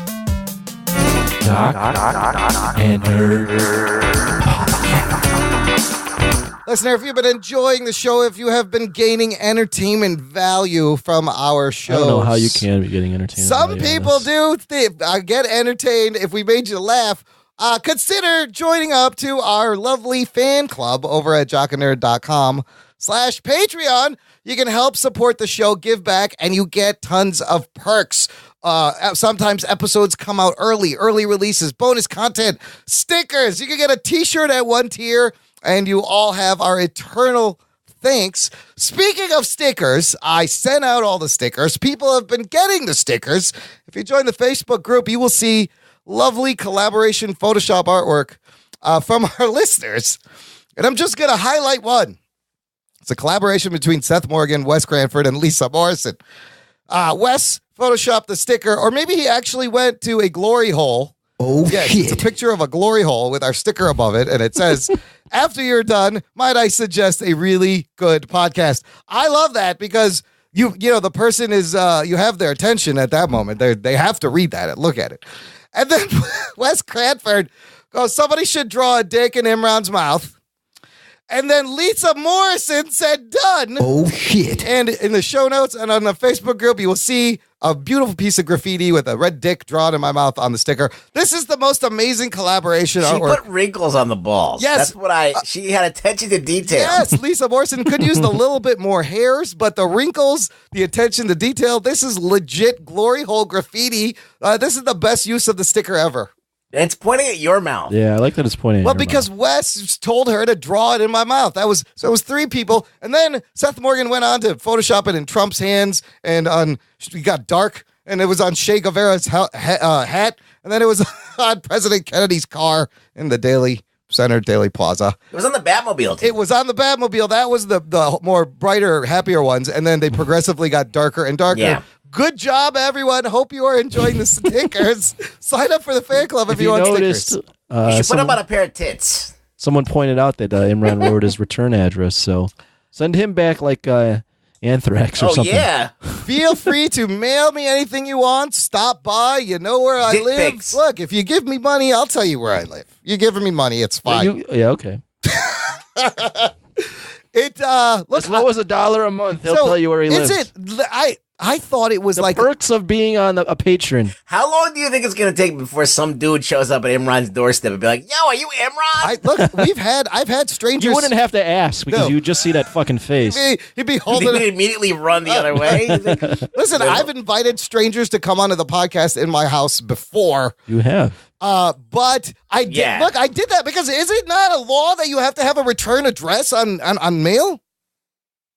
Yeah. Right? You don't have to put your return address. You could just look up somebody else. Do you have to? I didn't know if you had to. I thought you have to, or it doesn't get mailed. But then, what would they do with it? How would they know who to send it back to? Just go to like the Starbucks, get their address, and put it on there. You dumbass. So use the information responsibly. Patreon subscribe. I wonder if our overseas. Well, Russ got them right. Well, and here was the best thing, man. I love seeing where people, because I hand addressed all these. I sent out lots of stickers to the West Coast. We got big ups to California, Oregon, we got a lot of listeners there. There's some local ones, some to Florida, and then international. 2 went to Canada, 1 went to the UK, 1 all the way to Australia. I hope I got you an get answer for you on the return address. Yeah. Return address is not required on postal mail. Fuck me in the ass. You blew it. You blew. Well, look, okay. If they don't have a return address and it's not to the correct destination, it becomes dead mail. And then it just sits there. Tossed. Wow, you don't need a return address. Okay, look, I will. How do you think the Unabomber did it? That's a good point. None of those people that were mailing anthrax. All right. Yeah, they put their shady terrorist shack behind the 7-Eleven as the return address. They're like, and they're just like, look, hey, it's a Muslim dude sending out stuff out with no return address. Let's send the FBI to his house. Yes, I didn't want it to be look even more shady than it already was. Yeah. Why is this Muslim dude sending out these bright ass envelopes? I got one going to the Australian consulate, one in the United States, one in Canada. The real reason, everyone, I did this, I'm going to give you some inside backstory. Real quick, the wife and I, we bought a house. Oh, shit. We'll be moving in a month. Whoa. So, because of all those Patreons. You got right? a month to visit this motherfucker. You got a month to show up at my house. And no, it wasn't because of the Patreon money, Rex. That's not. We need more Patreon money. Because I can afford a new house. God damn it, Imran. That's where the Patreon money's going. I used all the Patreon money. No, look, we bought a house. We're moving on to the burbs a little bit further. So you could buy a birdhouse with Patreon money. I will. Show up to the address. If you take all the money that we have, you could probably buy like a nice birdhouse. The front half of a doghouse. I can afford. Yeah, not a doghouse. We're asking too much there. Anyways, glory hole stickers, return addresses. That's what it's all about. Let's get to Jess Rivera, another friend of the show, posts frequently in the Facebook group. Jess Rivera gave me the idea for this because honestly, I was like, I don't know what the fuck we're going to talk about this week, guys. And then I saw him post this graphic. I was like, let's do this. Comic book movies that never got made. The graphic he posted asks, which canceled movie do you wish still happened? It's a grid of 6. The movies are. Can I say none of them? You can't. Just move on? You can't. No, you can do it, but one at a time. The movies we're going to talk about: Batman Triumphant, The Sinister Six, Namor the Submariner, Batman Year One, Batman versus Superman that was supposed to come out in 2004, and Nicolas Cage Superman Lives. Now, I did some digging. I didn't find shit on some of these. I found some on the other. So we're just going to breeze through. And honestly, I want you to tell me, like, at the time, would this have been a good movie? Starting with Batman Triumphant, does anybody know anything about this movie? I do. Okay, what do you know it about Batman Triumphant? It would have been the sequel to Batman Forever. Correct. Or Batman and Robin, sorry. Schumacher's third Batman movie. So it would have been the 5th in that correct canon, and it would have been with Scarecrow, right? Yes, main villain Scarecrow, and Joel Schumacher actually had asked Nicolas Cage to play Scarecrow. Yeah. Other than that, I'm glad. I mean, I'll give you my quick. You'll probably go over a little bit more, but I'll give you my quick analysis. At the time, 1999, this I would have come out would have. 99. I would have wanted to see it because I would have been 12 years old, so I still didn't understand what was good or bad. Yeah. It probably would have been just as bad, if not worse, than the other ones. Maybe not. That's an interesting twist to it. Ruggs, what do you know about the Triumphant? I just know what you just told me. Okay. That's it. I know it was going to be the supposed continuation if Batman and Robin was well regarded, and it wasn't. Correct. This movie was also known as Batman Unchained. The script was known at one point. George Clooney, Chris O'Donnell, Michael Gough as Alfred, they were all going to return. Like you said, Anthony, Scarecrow was going to be the main villain. Yeah. I hated Batman and Robin. I was in my 20s when I saw that dog shit. Yeah, no, that was... And I was like, no. As soon as I saw Alicia Silverstone in that Batgirl costume, I was like, get me the fuck out of this theater right now. Well, this is right. Schumacher, in the two movies kind of destroys he did two. Wait, there was three? He did two. He did two. He did 2 out of the 4. Destroys the franchise. But here's the one twist. This movie, he said that he was being sent letters by parents, thousands of letters saying, I need a movie to take to my kids. Take my kids to. So that's why he turned it into the fucking toy factory, bright ass, fucking silly ass shit that it was. He wanted to make this third movie because he hoped it would be a smaller budget and he wanted to make a fan-pleasing movie. He actually wanted to make the fan movie for the fans. How was he going to do this? This part is interesting. The secondary villain was going to be Harley Quinn, who's going to be a toy maker who finds out that Joker is her father and Madonna or Courtney Love were possibly in the running. Oh, God. Right. It's so 99. Obviously. But Scarecrow was going to develop a fear toxin with his plan being to use it on Bruce, turning him crazy, getting him locked up in Arkham.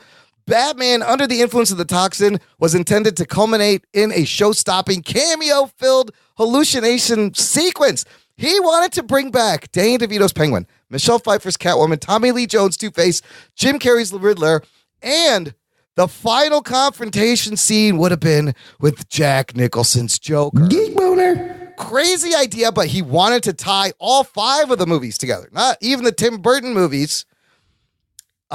It would have been a crazy fucking movie. And of course, like you said, it sounds beyond terrible. Why are you reading this though? with any kind of... Yeah. In 99, why would you urinate on the fucking Tim Burton the Batman one thing movies? I would have loved to seen Jack Nicholson's Joker one more time. No. I don't know. That would have been... Under any circumstance. It's a shtick. No. The whole thing is like, it's just a big gimmick. Yeah. It's bullshit. It reminds me of a lesser Godzilla Final Wars. Yeah. Where you're just bringing in all the villains and everything. For no reason. Just fucking throw everybody in. Come on, Imran. You can't be behind this. All right. I don't see how this could have been a smaller budget film, though. No, well, that's with all those names. Exactly. That's what he hoped. It didn't happen. Eventually, the backlash to Batman, Robin, and the fact that they were like, "This is way too expensive to fucking make. What are you doing?" It's never gonna happen. Joel Schumacher needs to stop doing rails of coke before he thinks of it. He was an indie filmmaker and got like kind of sucked into making these big budget things, and then just was forced by the studio to make fucking toys. This is not his movies. No. This is not the type of movie he should make. Exactly. And he makes great movies, but not these kind of movies. And I don't think he wanted to make these movies. No. Clearly, it was a fucking paycheck, a huge paycheck. But, and then ends up killing fucking Batman for a while. Okay, let's move on to the next one, which this movie, The Sinister Six by Sony, which really shouldn't even be on here because we're probably going to end up seeing this in the future with the new... Not in this but not in this form. This movie was supposed to come out in November 2016. It was going to be a spinoff of Mark Webb's Andrew Garfield, Amazing Spider-Man, and you were going to see Dane DeHaan, Goblin, Paul Giamatti, Rhino, Chris Cooper as another Goblin returning. Jamie Foxx, Riz Ifan, and Andrew Garfield were also rumored to cameo. This is the movie that fell through after the Sony email hack in 2014, which led to a better thing, which is Marvel getting to use Spider-Man in the MCU in cooperation. Directed by Drew Goddard, Goblin was going to lead the team.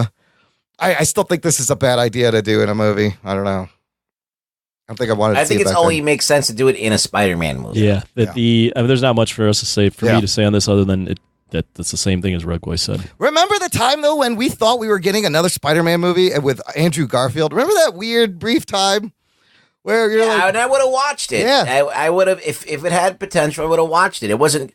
Look, they blew it with the end of that movie. Yeah. That end of that movie fucking ruined that movie. It wasn't bad until the end. And then they just fucked it up. So they still could have kind of come back from that. Talking about the second but one. they chose not. Yeah. Well, they went a little overboard. It also reminds me of another never-made movie. It was going to be Sam Raimi's fourth Spider-Man movie. With the Vulture. Which eventually they took the Vulture from that and put him in Homecoming. So this next movie I got nothing on. Namor the Submariner. And there's a movie poster. Who is that? Who is that supposed to be? It's Eric Bana. Oh, it's Eric Bana, who kind of looks like a really shitty vampire with the widow's peak. Yeah. Like, I don't like it. Namor the Submariner. I couldn't find anything except for the fact that I would have seen a Submariner movie. When was this going to come out? I'm not sure. It's for years they've been trying to do this. The problem is the rights in limbo. Yeah. Nobody knows if Universal owns it or Marvel owns part of it. It's complicated. I'm still down for a Submariner movie. I don't know at the time. It depends when this would have came out. I probably would have seen it. Maybe in early 2000s. It kind of looks like it wanted to come out, but is Aquaman going to take the steam out of this? I don't think they're ever going to get the rights to this back. Kevin Feige made it sound like it's very complicated and it maybe not even be worth it to go jump through the hoops for this. But yeah, I would see it. If we may see it in Aquaman. We don't know. Namor? Yeah, like a version of it. Okay, this next one I remember. It's pretty interesting. It's called Batman Year One. Pre-Christopher Nolan's Batman, Darren Aronofsky and Frank Miller write a script for Batman Year One. You could read the whole script online. I will put a link to it. This was going to be Read the whole script for us, Imran. I know you want to. Open, interior, exterior, camera, close up, fades down. I do have some dialogue from this movie. You'll find out how bad and weird this movie was. So Frank Miller writes Batman Year One, right? David Mazzucchelli writing. Amazing story. And instead of just adapting that, he fucking subverts the shit even more. Oh, shit. Check this out. It was going to be an R-rated movie. This is what Aronofsky said himself. He goes, now, before most of you wonder why Warner Brothers didn't pick it, it was mainly due to the fact that it completely changed everything about Batman and really wasn't anything like Year One. The script was penned by Darren Aronofsky, Frank Miller. In the script, Bruce Wayne wasn't a billionaire playboy, but was homeless, living on the streets of Gotham. Alfred is an African-American mechanic who isn't even called Alfred, but instead called Big Al. Batman drives a souped-up Lincoln town car. Bruce Wayne gets the idea of Batman because when he beats up wrongdoers down on the streets of Gotham, he punches them with a mighty ring on his finger bearing the initials of his father, Thomas Wayne, TW, which ends up looking like a bat symbol on the foreheads of said criminals. What? Somebody touch my spaghetti! Wow. What do you think of that, Anthony? Would you have wanted to see anything like that? Man. Why would Frank Miller write something like this? I'm trying to put myself, though, in the mindset of how I was in the early 2000s. Yes. So I probably would have seen it. Right? You would have seen anything Batman. I would have seen anything Batman, yes. I always want an R-rated Batman. We have yet to get an R-rated live-action Batman. Movie. This sounds like a cool movie, just not a cool Batman movie. Right? This is a completely different character. He can't be It's a not homeless Batman. guy. Sorry, dude. Why wouldn't you just create a new superhero and like make it this? Why would Frank Miller why wouldn't you just adapt your fucking brilliant comic book that you made? Aronofsky, who I love Darren Aronofsky, Pi, Requiem for a Dream. I've always loved his work. When he started out, he was citing French Connection, Taxi Driver as influences, and it's evidenced in the script because there is lots of voiceover. Oh, shit. Here's some Before you get into that, I just want to say that symbol, like the having to explain the symbol, is so early 2000s. It really is, right? Like, why? They always had to like over-explain why something was the way it was comic booky. They never trusted it. Yeah, Daredevil did that a little bit. I feel, you have to explain, like, just let. Like X-Men is the prime example. Like why they were like, we can't wear those colorful costumes. We got to give them something practical, like leather. Tight leather that's Tight really hot. Leather, that looks just as stupid. Yeah. So it was that time, and this would have been at that time. But here's some sample dialogue of Bruce's voiceovers. Here's one line: "Dear Father, I am ready for the next level. I realize now violence alone is not enough. I must become a detective, a scientist, a scholar of crime." It's a little over the top there. Or I love this line: "Father, it takes everything I have just to contain this fury. I can feel it in my chest. It wants to escape. I'm afraid of what I might do." Fucking, this sounds like a really paranoid, psychotic Batman. A little bit. which he would be. Check out the script for the Sounds rest like of it. not Batman. Sounds like not Batman at all. So it's probably a good thing that one didn't get made. I think I will agree with everyone. This next one gets even more interesting. Batman versus Superman, Warner Brothers We already again. had that. We had that. This one was going to come out before that one, 2004. Remember in I Am Legend? Yep. There was that billboard Easter egg. Mm-hmm. A lot of people thought, that was a nod to the future. They knew they were going to make a Batman versus. No, that was a nod to the past, to a movie that got shelved, that never got made, that was pretty close to getting made. It's going way back 2001. So speaking of the next movie, in 2001, Warner Brothers was going to make Aronofsky's Year One, and they were going to make J.J. Abrams' written Superman Flyby, another superhero movie that never got made. Originally, McGee attached to it, but then Wolfgang Peterson got hired. But then they decided, hey, let's combine them. We're going to release this in 2004. The heroes will collide in a plot tying the cities. Johnny Depp, Colin Farrell, Jude Law, James Franco, even the late Paul Walker were among the shortlist for the two roles. Akiva Goldsman in 2002 rewrites the script, and it's a lot like Snyder's Batman versus Superman. Bruce is older, Robin's dead, Clark is divorced from Lois, and Lex pits them against each other. And they finally settled on two actors shortlisted for Superman, Josh Hartnett and Christian Bale, in the mix to play Batman in Aronofsky's. So Bale was going to play Batman since Aronofsky's Batman Year One, always. Right. Josh Hartnett would have played Superman. And apparently... Josh Hartnett. Hartnett, yeah. What was he in? Would he have been a big enough name to do anything? He's a big dude. He was also very popular with the ladies. Yes, at that he time. was the ladies' man. Let's see, in the 2000s. He was in his big break was in the movie The Faculty. Yeah. Oh. And then he was recently he was in in that Pearl fucking Harbor. Penny Dreadful. Yeah.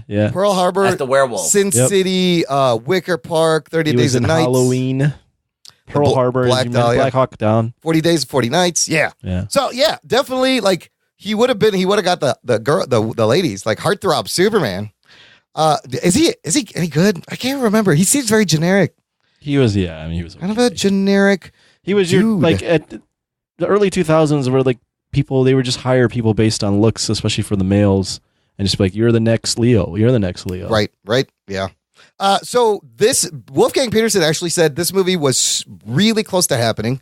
What happens is J.J. Abrams turns in a new script for Superman Flyby, and then suddenly, being reactionary, weird, no plan idiots that they are, they reevaluate the whole thing. They shove Batman versus Superman, and instead of Flyby in Year One, we get Chris Nolan's Batman and Bryan Singer's Superman. I will say one was a better project than the other one, because they probably wanted a whole trilogy of Bryan Singer Superman. On that too, yeah. I would have seen this. Yeah? I would have been super pumped as a 16-year-old. In 2004, yeah. Yeah. Yeah, at that point in time, I would have been down for it. It's clear that Christian Bale was going to play Batman. It's clear, though, I mean, I knew that this was a thing, but it's clear that WB has been wanting to do a Batman. They've been wanting to put those two characters on screen together forever. And they fucking blew it when they finally did it. But yeah, the story of just that Batman versus Superman and these other Batman Superman movies, it's so interesting, which leads us to the next, probably the biggest documented one, Superman Lives from Warner Brothers. That was going to star Nick Cage as Superman. Now, if you haven't seen this wonderful documentary, The Death of Superman Lives, What Happened, by John Schnepp over at Collider. Rugs, you've seen this, right? This would have been such a... I saw that documentary. This movie would have been such a shit show. You would not even be able to even live with yourself after you've seen it. The documentary is amazing. You have to see it. Tim Burton's in there. You got Nick Cage. You got Kevin Smith. So this was Nick Cage as Clark Kent, directed by Tim Burton, produced by hairdresser John Peters. That's the guy who really fucked up this whole project, because it started with a script by Kevin Smith that was actually probably pretty decent. I read some of the reviews of it. It was very much like what we have now on the CW or in the MCU, Kevin Smith's script was. But then John Peters had rewrites and rewrites. But so John Peters in 97 wanted a Superman movie that had the following elements. He's like, the Superman movie should have Brainiac, should have a Brainiac Luthor team up. so he can sell more toys. It should have the death of Superman, so he could sell toys. It should have a Superman who wore multiple costumes, so he could sell toys, and a darker, more cynical take on the character because it was the 90s. Right. So after all the fucking around with the script, Burton and Peters end up with a weird fucking story where Brainiac is like a giant spider, and Cage is wearing like a light up suit that the abs light up with LED. It's kind of like he's got like electrical powers. Yeah, you know those dance groups now that have the LED like choreographed light up fucking dance groups that they're really awesome. Yeah, it was the suit like that with lights running through it. With muscles built in. And just the image of everyone's seen this image of Nick Cage in this suit. Like, I don't know. I'm kind of torn. Like, it sounds so crazy that I would have loved to see what the fuck this movie would have been. Anthony, what are your thoughts? Man, so I'm trying to put myself in my mindset of 97. Yeah. I mean, I probably would have seen it, right? It would have been 13, 12.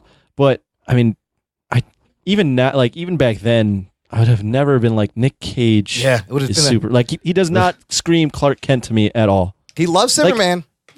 He loves Superman, but this is going to sound... I don't care how it sounds. Nick Cage is not good looking enough to play Superman. I think you said that correctly. Yes. He's not that guy. You need that like square jawed kind of guy, and he's got a fat like long oval face got with kind a of big a long pointy nose. Yeah, and like he was already losing his hair at that time. Like, no. It would be a Nick Cage movie. He's got like a crazy smile. Yeah, like he's like the Joker. If Yeah. like you're gonna put him on anything, let him like do something like that. He's Nick Cage. Maybe he should have played like This Lex. is just an ill-conceived idea. How much cocaine do you think they did thinking this shit up? That's what I want. I think all of it. Probably who was all gonna of do it. this? Tim Burton. Tim Burton was going to direct. So Tim Burton, So it would have been real fucking weird. Yeah, like Tim Burton gave us the weird Batman. I don't know if I need He's Tim great Burton for Batman, Yes, Yeah. exactly. I don't think I need a Tim Burton Superman. That's the wrong character. Right. For the Tim Burton. But I highly recommend this documentary. It is Would have been a weird-ass movie. fucking I'll just tell you that. wild story. Would have been a weird ass movie. That one, I don't know. I would have watched it but it would have been an outside weird fucking. Nicolas Cage named his kid Kal-El. That's the only thing that he's got that makes him Superman. Did he really? Yeah. Yes, he did. He loves fucking Superman. I got a couple of honorable mentions that are movies that I would have loved to seen. The first one being George Miller's Justice League. I would have seen that This too. actually, Right? this is out of all the ones that you've mentioned. Yeah. This one I've done a little bit of research on. What It do you know actually about it? sounds.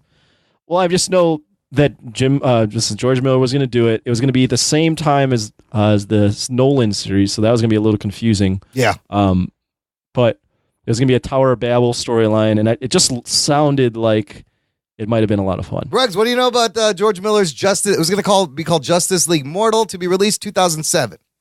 It just looked like it was going to be a good action movie. Yeah, And yeah. George Miller knows action. Yeah. He's does practical a lot. He did the new Mad Max movie, Fury Road. Yeah. And that was fucking incredible. Yeah. For an old fuck to make a great movie like Yeah, that. he's like a great 80 action years movie. old and Yes. he makes fucking Fury Road. That's amazing. That's amazing. Like, as dumb as the costumes look, Yeah. it probably would have been fucking badass. So story-wise, you guys are right. Like, I read a couple of reviews, and it sounds like, remember we reviewed Batman Red Hood, and we're like, why can't they make these DC animated movies in live action? It sounds like it would have been a great animated movie. So much stuff happens. It We were drops you so right close into action. to making this. Yes, characters are barely introduced. It moves quickly. It's bookended with a funeral, and like you said, Anthony, it's inspired by Tower of Babel, OMAC Project, Little Crisis on Infinite Right. Earths, Identity Crisis. Yes, this is how close they were. Not only was there a script, there was a cast. They had sets, costumes in production. They were months away to start filming in Australia. Literally days before they started shooting this $250 million movie, they fucking pulled the plug. Oh, shit. Because it had something to do with like the tax law in Australia and other things that were going to cost them more. And they just fucking killed it. In the movie, Flash is the point of view character. And, well, it's no spoiler. You can read the thing. Spoiler alert. It's his funeral that it's bookended with. He dies at the end. And it starts. Oh, shit. Yeah. The team was going to be Superman, Batman, Wonder Woman, Barry Allen Flash, Aquaman with the prosthetic water hand, John Stewart Green Lantern, and Martian Manhunter John Johns with an assist from Wally West. Here's your cast. Adam Brody as the Flash. Okay. Armie Hammer as Batman. Not bad. Common as Jon Stewart, Green Lantern. Cool. Yes. DJ Catrona as Superman. I have no idea who that is. He's just a big dude. Megan Gale as Wonder Woman. I have no idea who that is. She looks like Wonder Woman. Hugh Keys Byrne as Martian Manhunter. No idea. And Santiago Cabrera as Aquaman with Zoe Kazan as Iris Allen. And we were going to have Jay Baruchel. That'd have been weird. As Maxwell Lord, Teresa Palmer, as Talia al Ghul. There is, I'll put this in the show notes. I'll find it. There is a cast photo of all of them. We've seen it. We've seen yes, it. Everybody's seen it. Like, that's how close they were. Everything. That's crazy. This is I kind of would have loved this. George Miller would have given us a sick. I don't know if I would have loved it, but I would have seen it. Like, I don't think he would have cared about like doing the origins or even introducing the characters. It would have been like an animated movie. Like, you know who these people are? We're gonna jump right the fuck in and reading like a quick synopsis of the script. It's crazy. Like, so much shit happens. Right. But we got shitty. Well, they also got sort of rethinking, and they're like, why are we doing two different versions of Batman? And they got in their own heads about it. Yeah. Which, you know, you could have done it. I think it would have been all right. You got the Batman that's in the Justice League movies, and then you got this Batman who's in these movies. Confusing? Maybe. Well, the Justice League we got got a shitty. They did it anyway. Yes. They did two different Batmans. They did it anyway. Yeah. But not at the same time though. One after another. And then the other one I would have loved to have seen, maybe just because. Did you read the script for this? Some of it. I read the entire script like Ruds, twice. Tell us about I don't remember it. In It was like years 1992, ago. James Cameron I wrote remember a this. Spider-Man script. Geek boner. I remember hearing about this. Ruggs, what do you remember about this script? I just remember it was fucking badass. I just remember it had so much balls that Spider-Man never had. And I think he wanted Leo DiCaprio for Peter. Yep. Or Eddie Furlong, because he was also not Eddie Furlong. close to Fuck making him. He's a terrible actor. the Terminator. Arnold Schwarzenegger was in talks to play Dr. Octopus. This is James Cameron exploring Peter's spider powers as a metaphor for puberty angle. Yeah. So there was a love story in there. It was very good. The love story he was does good. some rapey shit a little bit. Like, he's a little stalkery, like hanging out watching MJ undress, and then he wakes up and like he's jizzed webs all over himself, and his blanket is sticky and wet. Well, Sam Raimi kind of took some of that puberty stuff with the webbing coming out at inopportune times. And the second movie where like he has performance anxiety and he can't. So it would have had the organic web shooters, but I think it would have had an older. Well, I guess it was a teenager if it was Leo DiCaprio at the time. But man, that would have been crazy. James Cameron doing Spider-Man. This is right after Titanic. Yeah. Holy shit. No, 92? No, Titanic was later, wasn't it? Yeah, this would have been before Titanic. This is before T2. Oh, T2, yeah. Yeah. Before Terminator 2. I mean, Cameron was really hot at that time. I mean, he was batting 1,000. Yeah, he could have done that. I mean, he probably would have. It might not have been the Spider-Man you guys probably grew up reading about, but I think it would have been pretty good. You know, and we saw some of this in that show Dark Angel with Jessica Alba, where I love that look. It was also kind of a dark superheroine, but it was kind of also some of the. I don't know if it would have been my favorite Spider-Man movie, but I guarantee you the action would have been fucking off the chain. Yeah. And would it have been an R-rated movie? It almost sounded like it was going to be fucking R-rated. Yeah. The way it was going. Ruggs, I watched that on AMC, James Cameron's The Story of Science Fiction, all 6 episodes. Goddamn, it's a fucking good series. You got like everybody to fucking pitch in for that. Because you think about, look, I'm James Cameron sitting down talking to Steven Spielberg, like buddies. Like, who doesn't want to hear that? James Cameron, Christopher Nolan, Guillermo del Toro, they're just sitting down, 2 fucking masters of film and science fiction, shooting the breeze about the movies. Oh, so good. So good. Highly recommend the 6-episode series on AMC. And that's really it. Does anybody have any other ones they can remember that they would have wanted to see? Maybe this Green Arrow escape from Supermax that was brought up in the group. About that no, I heard about that, and I had no interest. This was in that. a Berlanti thing that he wanted to to before. Well, he ended up making that. He ended up making that into the Arrow show. The Arrow. It would have been Green Arrow who's locked up, and it's an escape film. There's tons more. I'll put a couple of links of other movies that never got canceled. Do you guys any other honorable mentions for you guys? I can't remember at this time, but I mean, there's been multiple things that were going to happen. A lot of them in the WB that never happened. So it's like there's always a lot of false starts. The WB that seems to have. I remember there was supposed to be right when Origins Wolverine came out, they were supposed to do like a couple Origins films, similar to how Star Wars is doing their prequels. I remember they were supposed to be Magneto Origins. That's one that was supposed to come out in 2009, and that would never. That might have been interesting, although they kind of already they touched upon it in First Class. It was kind of cool. The scenes with Magneto as a child at Auschwitz and then hunting Nazis in South America were some of the best parts of And then when he goes back there, I even like that part. They wanted David Goyer to write and direct the Magneto.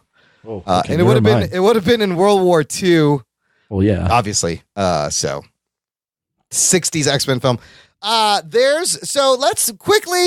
Let's talk about a couple of movies that have been announced that probably aren't gonna happen. We just need to aren't or are. They are not gonna happen. We need to just admit to ourselves this shit ain't happening. I'm gonna read you a list of movies. I want you guys to tell me which is the most unlikeliest to be made out of these following. The Gambit. That's that list. Cyborg. Oh, unlikeliest? Yes. Okay, keep going. So I got Gambit, Cyborg, the X-23 movie, Gotham City Sirens, Lobo, Justice League Dark, Doctor Doom movie, and Green Lantern Corps. That's a lot of Warner Brothers. You say Gambit, Ruggs? I think Gambit and X-23 are not going to happen. I'm actually going to go Cyborg. Oh, you don't think Cyborg's ever happening? I don't know. It's a shame because he was kind of like the most interesting character in Justice League. Yeah, I didn't find him interesting. I wanted to know more about him. I would have liked to see Daphne Keane as X-23, but in between, while we don't have a Wolverine, maybe to tide us over. Yeah. But I don't think which one do you want to see? How about that? Doctor Doom by Noah Hawley. That one sounds good. I want to see. That would be awesome. I got two. I want to see Doctor Doom is good. I want to see Justice League Dark. Yeah, I was going to say that one too. Or like a good Green Lantern Corps. Yes. Both of those I'm on board. How can you look at the potential for an awesome space cop Green Lantern Corps movie? Just take Guardians of the Galaxy, make them lanterns. What's the fucking problem? How hard is this?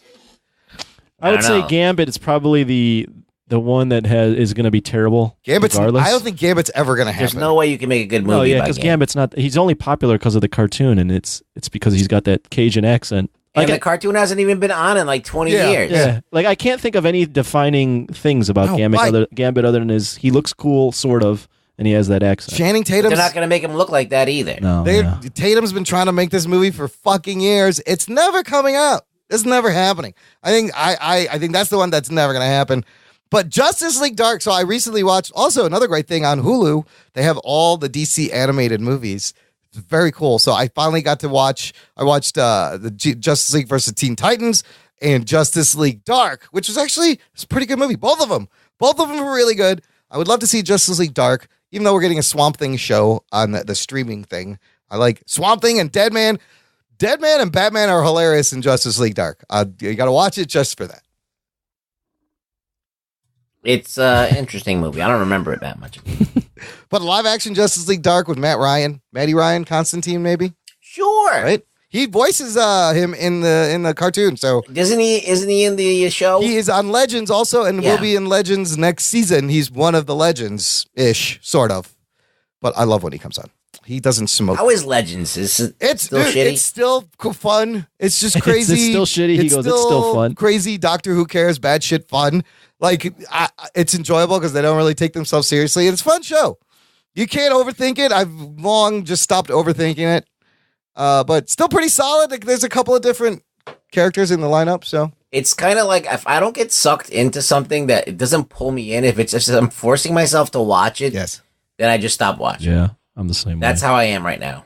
All right. Well, stop I'm the same way on a lesser scale. I don't watch as much. I'm not doing it for the fandom anymore. I used to do it. I felt like I had a duty.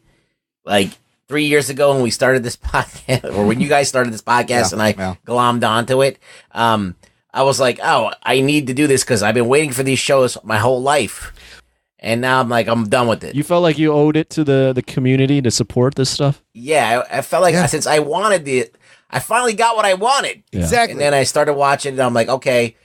After the third year of watching, I was like, okay, I've seen enough, And I know it's never going to go above this. Yeah. So I'm just bailing out. I mean, now. you bring up a very good point because I was the same way. I kind of have a completist nature. I know Anthony's. You still are the same way. I still am, but even me, I can't keep up with stuff. And here, look, so here's the thing. Today, June 7th, fucking Cloak and Dagger is premiering on Freeform. 2-hour premiere.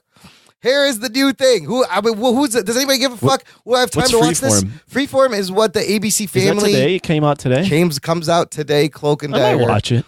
I might watch the first episode. The trailers Although look it being good. on Freeform already kind of scares me. That used to be ABC Family, right? Yes. Yeah. Yes. So now that's I watch Runaways on Hulu. I enjoyed that. But Anthony, you seem to have gotten cold on some of the TV side of things. I've gotten of the TV super picky on all this stuff. Like Luke Cage, are you in? That's coming out later this month. You gonna be in? Yeah, I'll probably watch it now. I'll probably watch it. Like the Netflix shows, I'll watch. Yeah, because it's streaming, and I could bulk watch them. Yeah, you can watch them all. While my interest is still there. Yeah, right. Yeah. That's the thing about the other shows. Like I have no tolerance. I don't want to. I watch it. I forget about what happens. Yeah. Then I wait the week, and I could probably DVR them and just try and binge watch them. Like I got a whole bunch of Legion I got to catch up on. Yeah, I've been letting that I got to catch up on Legion too. But I'm gonna check out the Cloak and Dagger. Other great Netflix notes: Thor Ragnarok on Netflix. I started watching that. It's on there. Yes. Yes. This week. I watched a little bit of it today too. It's so much fun. Like you could just turn that movie on and run it in the background. It's so much fun. I totally forgot the line where Korg is, where he's like, I was going to start a revolution, but I didn't print enough pamphlets, so nobody came. It's so fucking good. And then Luke Cage, June 22nd, Last Jedi at the end of the month, June 26th on Netflix. And I'm kind of interested in watching that again because I've actually only seen it once. And I've seen it a few times. I need to see it again. But so this Disney, Netflix, Marvel, Star Wars deal is still hot. Like that means we're gonna get Infinity War on Netflix before the year is over. Think about it. All these by November, Infinity War will probably be on Netflix. Now, what happens afterwards? Once they start their streaming, once this Disney Fox merger, which now doesn't seem like a short thing. Comcast. Did you hear the latest about the thing? Comcast has got their bid. I thought Rupert Murdoch wanted to strategically partner with Disney. Turns out he will just take the highest bid. Oh shit. He doesn't care. So Comcast is offering $60 billion to Disney's $54 billion. But isn't the deal that they can't take the characters with them? I don't know. I don't know if the rights revert either way. Why wouldn't they? If Fox owns the property, unless it's in that contract, I don't know the rights that you can't sell this. Like that if you sell, you have to return the things. I don't know. I heard that they lose the Marvel rights if they sell it. If they sell to Comcast, huh? There's going to be a bidding war, and it's already happening. It's happening right now. They're still waiting on like the AT&T Time Warner merger, and so everything is up in the air right now. You can enjoy all the Marvel and Star Wars movies on Netflix. 6 months after they come out, they're hitting the Netflix. Not too shabby. All right, let's get into the mailbag. I got one voice message and one Facebook question and one email. Of course, I'm sure you can guess who the voice message is from. I'm not even going to say his name. I'm just going to play it. Hey, what's up, guys? Matty J here. Just kind of hanging out on this lovely Wednesday afternoon, watching some Twitch TV. Just wanted to send a quick speak pipe. Oh, hold on. Somebody's at the door. What's up, dude? Hey, yeah, I got a couple magazines here. You order any magazines? I don't think so. What do you got there? Yeah, we got Young and Stuffed Puppets. Did you say Young and Stuffed Puppets? Yeah. We also got Male Oiled Wrestlers from the Decades. And last but not least, Two-Tone Goatee Care Monthly. Any of these yours, bro? I think you got the wrong house, dude. I'm just going to close the door. That was freaking weird. Anyways, keep up the average show, guys. Mediocre as always. See you later. This is going great. All right. Is this the last time that we're playing? I'm just going to answer in sound clips right now. I wanted to just hear Rug Voice reaction to Rugs, what do you think? That's what he said. I think He's doing skits. He's doing skits on the speak pipe. Yeah. I guess you could call them skits. So you get nothing. You lose. I liked it better when he was just being creepy. I hate to admit that. I love that he's doing skits on the Of course, you love everything, though. You love everything. I'm getting a subscription But he's a fan. The part I laughed at was when he said, "Can I keep up the mediocre show?" Yeah, at least now, an honest critique finally from Matthew Miller about All the right, show. well, good. He's being honest, and now I'm going to be honest. If you want us to play your speak pipes, start paying for the Patreon. There you go. We're indulging you, indulge us. All right, so that's that. There it is. Moving on. Ray Swanson, a friend of the show, had a question based off our review of Han Solo from last episode. And I thought this is interesting. This didn't occur to me. He said, was I the only person that thought Dryden Voss was going to be Darth Maul? Or someone of his race? I mean, the facial stripes, yellow eyes, and inclusions on his head that looked like they were horns.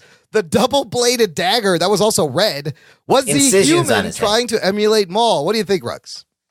No, I think it was something that tied them together, but I don't think it was like obviously he was. I think the funniest thing Maul. is they didn't like explain like what he was, what was on his face. Like, no, why do it? Why even fucking do it if you're not gonna? But I saw a lot of the double blade and the red blade. I was like, wow. Here's the interesting thing about that. Anthony, what did you think? Did you see that? Do you even care? Star Wars. No, I don't care. Okay. Here's the other interesting thing about that part in the movie. Originally, Michael K. White, Omar from The Wire, was originally cast as Dryden Voss. He couldn't make the reshoots once the Ron Howard came on. They replaced him, reshot everything with Paul Bettany, which is why every scene Paul Bettany is in the same fucking room in every scene he does. He probably knocked that out in like a weekend for them. Oh, wow. On the one I had no set. idea about that. That's what happened. Yeah. And you know what? Michael K. White has that interesting scar running down his face naturally. I wonder if that's Michael K. White. Yeah, yeah. I wonder if that's why they put these scars on his face. I misread that and thought Michael J. White. No, not Michael J. I was like, wow, they went from a black guy to a fucking English dude. No, not that guy. Michael K. White, who is that's quite a change. He's amazing. So that may be why the movie doesn't, some parts doesn't hold up so well. It's there's a lot of last minute shit. And finally, an email from our buddy Jimmy Graben. He says, "Hey, Imran, Anthony, and Ruggs, thanks for the stickers. Funny thing, I was actually listening to the podcast when I opened my mailbox and got the stickers. True definition of jocking and nerding. Jocking nerd. Really enjoyed your review of Solo. Ruggs said something interesting in one of the recent episodes. You can really enjoy a movie even though it has flaws. All movies have flaws. So, Ruggs, keep up the critiques. I appreciate your analysis. That being said, I grew up a huge Star Wars fan. My favorite part about the Star Wars universe has always been the criminal underworld. I used to read several extended universe series books about Han Solo's pre-Star Wars escapades, and some of my favorite books are Tales of the Bounty Hunters and Tales from the Mos Eisley Cantina. The Shadows of the Empire multimedia package book, comic, video game was tremendous. The film touched on some of these things and I really enjoyed it. Thank you guys for putting out awesome content. By the way, am I the longest tenured email contributor for the show? I think I've emailed consistently since November 2016. Oh, shit. I guess I'm butthurt that Anthony likes Wes Cranford more than me. It's okay, though, because Ruggs is my guy on Twitter. Good stuff. Take care. Jimmy the Geek. Thank you. Nerd. Oh, Jimmy the Geek was the newsroom guy. Yes. Yeah. I think you are the longest consistent emailer. I'm giving you that. Jimmy, you have the most girth. Yes, and Jimmy, the girthiest. I like you too, but Wes, he lives in Australia and he does cool shit there. That's It's just how it is. And he's old and he still does cool shit. When you get that old, Jimmy, and you're doing cool shit in Australia, I'll probably like you too. Yeah, Wes is like you're like something to look up to, something to strive for. I strive to become Wes Cranford. Yeah, he's like your mentor, like the American version. Wes Cranford's got a huge rod right now. He does. Geek boner. Actually, Wes is American. I just want to be you, Wes. He is yanked from down under, Wes, but do you have an accent now? How long have you lived there? This is what I always wondered about the Wes Anderson. Like, what is his accent? I wonder if you pick up the accent. I Let think us you know. pick up some of Send the a dialect. speak pipe. Send a speak pipe, Wes. Yeah, I want Wes, to send hear a you. speak pipe. And Jimmy, I'm sorry we made this about Wes again. Jimmy Graven can't catch a break. Hey, shut the fuck up. I'm doing something. I'm sorry, Chaz. You know, Chaz, when Chaz says that, it means it's the end of the show because he's doing something. Thanks for listening, Ruggs. Where can the people find you online? I guess I better shut the fuck up because he's doing something. What is he doing? You can find me on Twitter at ReallyRugBoy, where I'll be tweeting only Jimmy Graven. Yes, you and Jimmy are your buds on Twitter. I love hearing that. That's right. Hit up the Blake Braden. He's back on the Twitter. And Adam Morrison, everyone. Adam Morris is great. You can follow us on Twitter at Jock and Nerdcast. And, of course, as always at the end, tell a friend. Spread the geekery. Thank you so much for listening to the Jock and Nerd Podcast. My name is Imran. My name's Anthony. He's the Jock. He's a nerd. We'll see you next week.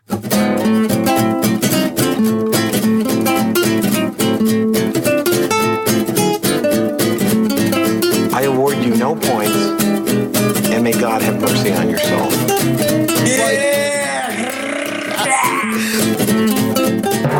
Jock and Nerd. I never get tired of that. Always good.